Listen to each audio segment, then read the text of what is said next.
ஆண்டவர் உங்களோடு இருப்பாராக. உம் ஆன்மாவோடும் இருப்பாராக. புனித யோவான் எழுதிய தூய நற்செய்தியிலிருந்து வாசகம். ஆண்டவரே மாட்சி உமக்கே. அதிகாரம் 21, இறை வார்த்தைகள் 1 முதல் 14 முடிய. அக்காலத்தில் இயேசு தம் சீடருக்கு திபேரியா கடல் அருகே மீண்டும் தோன்றினார்.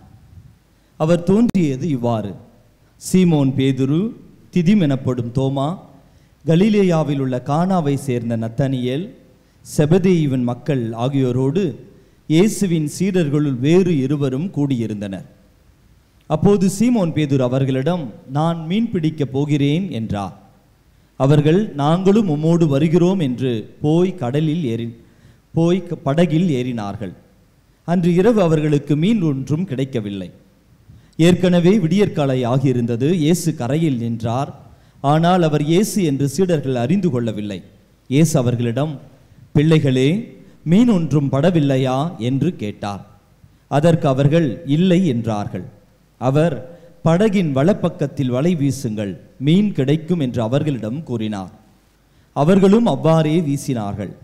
மீன்கள் மிகுதியாய் அகப்பட்டதால் அவர்களால் வலையை இழுக்க முடியவில்லை. இயேசுவின் அன்பு சீடர் இதை கண்டு பேதுருவிடம், அங்கு நிற்பவர் ஆண்டவர்தாம் என்றார். இதை கேட்டவுடன் தம் ஆடையை களைந்திருந்த சீமோன் பேதுரு ஆடையை இடுப்பில் கட்டிக்கொண்டு கடலில் குதித்தார். மற்ற சீடர்கள் மீன்களுடன் வலையை இழுத்து கொண்டு படகிலேயே வந்தார்கள். அவர்கள் கரையிலிருந்து வெகு தொலைவில் இல்லை, ஏறக்குறைய 100 மீட்டர் தொலைவில் தான் இருந்தார்கள். படகை விட்டு இறங்கியவுடன் கரியினால் தீ மூட்டியிருப்பதையும் அதன் மீது மீன் வைத்திருப்பதையும் அவர்கள் கண்டார்கள். அங்கு அப்பமும் இருந்தது. இயேசு அவர்களிடம், நீங்கள் இப்போது பிடித்தவற்றில் சில மீன்களை கொண்டு வாருங்கள் என்றார். சீமோன் பேதுரு படகில் ஏறி வலையை கரைக்கு இழுத்தார். வலை நிறைய பெரிய மீன்கள் இருந்தன. அவற்றின் எண்ணிக்கை 153. இத்தனை மீன்கள் இருந்தும் வலை கிழியவில்லை. இயேசு அவர்களிடம், உணவருந்த வாருங்கள் என்றார். சீடர்கள் எவரும் நீர் யார் என்று இயேசுவிடம் கேட்க துணியவில்லை. ஏனெனில் அவர் ஆண்டவர்தாம் என்று அவர்கள் அறிந்து கொண்டார்கள். இயேசு அவர்கள் அருகில் வந்து அப்பத்தை எடுத்து அவர்களிடம் கொடுத்தார். மீனையும் அவ்வாறே கொடுத்தார். இவ்வாறு இயேசு இறந்து உயிருடன் எழுப்பப்பட்ட பின்பு தம் சீடருக்கு இப்போது 3ஆம் முறையாக தோன்றினார். ஆண்டவரின் அருள்வாக்கு.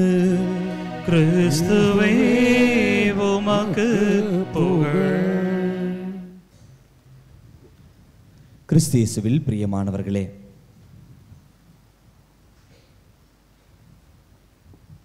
பேதுரு இயேசுவினுடைய இறுதி அற்புதத்தை காண்கின்ற நிகழ்வு இன்றைய நிகழ்வு. முதலாக பேதுரு இயேசுவை சந்தித்த நிமிடமும் இறுதியில் உயிர்த்த ஆண்டவரை சந்திக்கின்ற நிமிடமும் ஏறக்குறைய ஒரே பச்சாத்தலமாக, ஒரே பேக்ரவுண்டில், ஒரே சீனாக இருக்கிறது. முதல்ல பேதுரு எப்படி இயேசுவை சந்திக்கிறார் என்று லூக்கா நற்செய்தி 5ஆம் அதிகாரத்தில் கொடுக்கப்பட்டிருக்கிறது. முதல் சீடரை அழைத்தல்.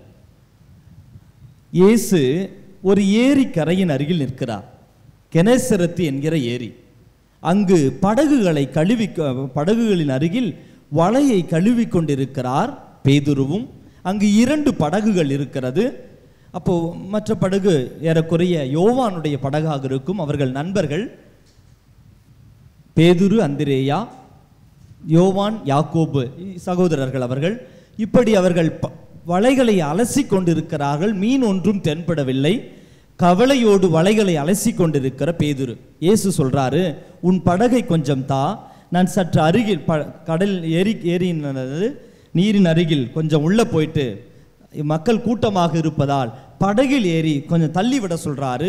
அங்கு இருந்து படகில் அமர்ந்த வண்ணம் இயேசு கற்பிக்கிறார்.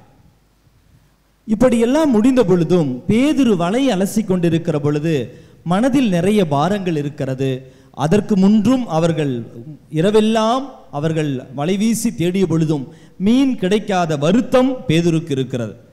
படகில் அமர்ந்தவாறே மக்கள் கூட்டத்துக்கு கற்பித்த பின் 4வது வசனம், இயேசு பேசி முடித்த பின்பு சீமோனை நோக்கி சொல்றார், ஆழத்திற்கு தள்ளி கொண்டு போய் மீன் பிடிக்க உங்கள் வலையை போடுங்கள் உடனே சீமோன் சொல்வார், ஐயா நாங்கள் நைட்டெல்லாம் பார்த்தோம், கிடைக்கல, இப்போ என்ன சொல்கிறீங்க?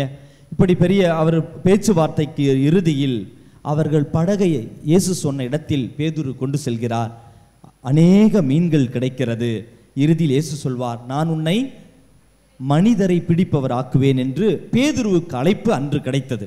ஒரு கெனசரேத் என்கிற ஏரிக்கரையில் அவருடைய அழைப்பை பெற்றுக்கொண்டார். 3 ஆண்டுகள் கழிந்து விட்டன. இன்றைய நற்செய்திக்கு வருவோம். யோவான் நற்செய்தி 21ஆம் அதிகாரம். 7 பேருக்கு இயேசு காட்சி கொடுக்கின்ற 3ஆம் முறையாக காட்சி கொடுக்கின்ற நிகழ்வு. 3 வருடம் இயேசுவோடு நடந்து இயேசுவினுடைய எல்லா நிகழ்வுகளையும் கண்டு பாடுகளையும் கண்டு இயேசு இறந்து அடக்கம் செய்யப்பட்ட பின்பு மீண்டும் 3 வருடத்திற்கு பின்பும் பேதுரு மீண்டும் படகை தேடி சென்றிருக்கிறார். இயேசு கற்பித்தவர்கள் எல்லாம் மறந்து விட்டார். இதெல்லாம் இனி எப்படி என்று தெரியாது. அவரை அடக்கிவிட்டோம், எதிர்பார்ப்புகள் எல்லாம் வீணாகிவிட்டது என்று சொல்லி பேதுரு தனிமையில் ஒரு முடிவெடுக்கிறார். நம்மளா சொல்லுவோம், இனிமேலுங்க சரியாவது, வாங்க போலான்னுவோம். பேதுரு அப்படி சொல்ல, நான் மீன் பிடிக்க போகிறேன். தலைவனே மீன் பிடிக்க போகிறான் என்றால் தொண்டர்கள் என்ன செய்வார்கள்? மற்றவர்களும் சொல்கிறார்கள். கூட இருந்தது 7 பேர், அவங்க பேர்லாம் கொடுத்துருக்கு. 5 பேருடைய பெயர்களும் மீதம் 2 இயேசுவின் சீடர்களும். அவங்க சொல்றாங்க, நாங்களும் பின்னாடியே வரோம், இனிமேல் ஏரியில மீன் பிடிச்சு பொழைக்க முடியாது, வாங்க கடலுக்கு போலான்னு சொல்லி திபேரிய கடலில் மீன் பிடிக்க செல்கிறார்கள். இரவெல்லாம் மீன் பிடித்து ஒன்றும் கிடைக்கவில்லை. அதே நிகழ்வு பாருங்களேன். இரவெல்லாம் மீன் பிடித்து ஒன்றும் கிடைக்கல. விடியற்கால ஆச்சு. அன்று இயேசு முதல் முறை அழைத்த பொழுது ஒன்றும் கிடைக்கலையா, ஆழத்தில் கொண்டு வலை வீசுங்கள் என்று சொன்னவர் இன்று உயிர் தாண்டவர் மீண்டும் தோன்றுகிறார். மீண்டும் தோன்றி, பிள்ளைகளே மீன் ஒன்றும் என்ன சொல்றாரு? பிள்ளைகளே மீன் ஒன்றும் கிடைக்கவில்லையா? அதற்கு அவர்கள் இல்லை என்றார்கள். எத்தனாவது வசனம்? ஏற்கனவே விடிய காலம் ஆயிடுச்சு. பிள்ளைகளே மீன் ஒன்றும் படவில்லையா என்று கேட்டார். அதற்கு அவர்கள் இல்லை என்றார்கள். நக்கலா இயேசு கேட்குற மாதிரி இருக்கும். அன்னைக்கும் இப்படி தானே பண்ணிட்டு இருந்த, அன்னைக்கு மீன் ஒன்றும் கிடைக்கல. பிள்ளைகளே மீன் ஒன்றும் கிடைக்கலையா, நீ எல்லாம் திருந்தவே மாட்டையா? அடுத்து சொல்றாரு பாருங்க, அப்படின்னா ஒரு ஐடியா பண்ணு, வலப்பக்கத்தில் வலையை வீசு, படகின் வலப்பக்கத்தில் வலையை வீசு. அநேக மீன்கள் கிடைத்தன. அன்புக்குரியவர்களே, இது என்ன சிந்தனை? நம்மலாம் இப்பயும் தொடங்கின இடத்துக்கே திரும்பி வந்து உட்கார்ந்துட்டு இருக்கோம். நம்ம வாழ்க்கையில் பல்வேறு நிலைகளில் 2 வருடம் எனக்கு முடிய போகிறது, இன்னும் நான் தொடங்கிய இடத்தில் இருப்பதாகவே உணர்கிறேன். அனைத்திலும் தோல்வி அடைந்தது போல ஒரு உணர்வு. நம்முடைய வாழ்க்கையிலும் இது தவக்காலம் முடிந்து உயிர்ப்பு காலம் வந்தது, ஆனால் நம்மில் ஒரு மாற்றம் வருகிறதா என்று சிந்தித்தால் மீண்டும் மீண்டும் பழைய இடத்திற்கே கடந்து செல்வது போல, அனைத்தையும் இழந்து இயேசுவை இழந்தவர்களைப் போல வாழ்ந்து கொண்டு இருக்கிற பொழுது, நம்ம தோற்று விட்டோம் நினைத்து ஓடுகிற பொழுதும் இயேசு நம்ம விட்ட பாடில்லை. மீண்டும் தோன்றி சொல்றாரு, மீண்டும் சொல்கிறார் வலையை வீசு, மீண்டும் சொல்றாரு வலையை வீசு. அதே அளவுக்கு பெருந்திரளான எண்ணிக்கையில் மீன்கள் கிடைக்கிறது. இந்த முறை அவர்கள் களைப்போடு இருக்கிறார்கள். முதல் முறை என்னை சந்திப்பதற்கு முன்னதாக இருந்த களைப்பை விட, கவலையை விட, இப்பொழுது நான் இறந்த பின்பு அனைத்து நம்பிக்கையும் இழந்தவர்களாக ஓடி சென்று விட்டார்கள் என்பதை உணர்ந்து இயேசு சொல்றார். என்ன தெரியுமா சொல்றாரு? நீ வா, உனக்கு நான் அதிகாலையிலே காலை உணவு ஏற்பாடு செய்திருக்கிறேன். அப்பத்தை சுட்டு மீனை பொரித்து கொண்டு நீங்கள் பிடித்ததும் கொண்டு வாருங்கள் என்று சொல்லி அவர்களுக்கு பிரேக்ஃபாஸ்ட் கொடுத்து அவர்களை திடப்படுத்துகிறார். அன்புக்குரியவர்களே, நம் வாழ்க்கையில் பல்வேறு நிலைகளில் நாம் அனைத்தையும் இழந்து விட்டோம் என்று நினைக்கிறோம். ஆனால் இழந்து போன இடத்திற்கு இயேசு நம்மை மீண்டும் கைப்பிடித்து உயர்த்த வருகிறார்.